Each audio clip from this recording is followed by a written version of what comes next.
for more on Japan's economy and Shinzo Abe's plans. I'm joined now by Saruhan Hatipoglu. He is the CEO of BERI Consulting. Thanks for joining us this evening, sir. Hey, Michelle, how are you?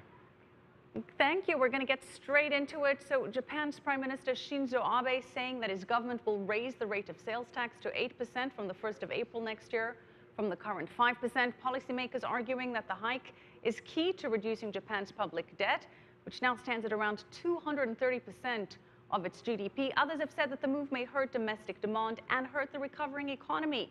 What are your thoughts on this, sir? Well, Michelle, it is really a tough call that the Prime Minister has done, but it's something that needed to be done. Like you said, 230% gross debt to GDP ratio. We're also looking at the tax revenue that's barely covering 50% of the fiscal deficit now. Japan's interest payments on its debt is about 25% of its tax revenue. Something needs to be done here. And also, I think we should mention that it's an aging population. The burden that the Japanese government will have on its fiscal accounts because of that is going to be increasing in the next 5 to 10 years. And I think a sales tax was something that needed to be done before. Now the Japanese economy is growing. The Prime Minister has high popularity. This is a good time to introduce it, even though it has risks. You mentioned Japanese population. 40% of the population will be of retirement age in 2016.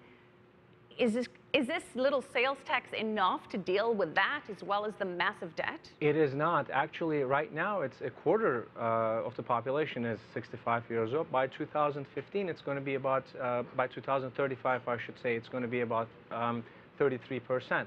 But the good news is Japanese government is thinking about additional measures for that. They have some structural reform measures that they have been planning on. And one of the most interesting things is having more women entering the labor force. I think that's a great idea. They're very serious about it. They're talking about increasing women in the government and business leadership positions about by 30%. That's a huge thing. And also, they're talking about a certain easiness of having women participate in the workforce with having their children being taken care of easily. Right now, there's a huge waiting list for these daycares. So they're creating employment in these areas. Women are going to be participating in the labor force. If women were able to force, or right. labor force participation were equal to men, Michelle, GDP would be 14% higher in Japan right now. Saruhan, that is certainly a good development that we're getting more women in the workplace there. Another development that happened today is Abe adding that the government would unveil a fresh stimulus package of about $50 billion to ease the impact of the tax hike on businesses and on households. I want to ask you, does this really make sense? Does it make sense to have the government spend more in a stimulus? Does that negate the effects of raising the taxes for increased revenue? It's very difficult to guess that. I think it's a very slippery slope that they're doing. But they called this from the beginning, Michelle. They called this flexible fiscal policy. They don't label it as expansionary fiscal policy, in that they will introduce this expansion and they'll take that back with contraction, and then they're going to expand fiscal policy again. It is a slippery slope. We have a big risk for Japan. If we have some time, if I can go on this, their bond yields are about 0.69%. They're shooting for an inflation rate of 2%. Now, they're monetizing continuously. That means their inflation can overshoot. That means people would be losing the inflation rate minus the bond rate.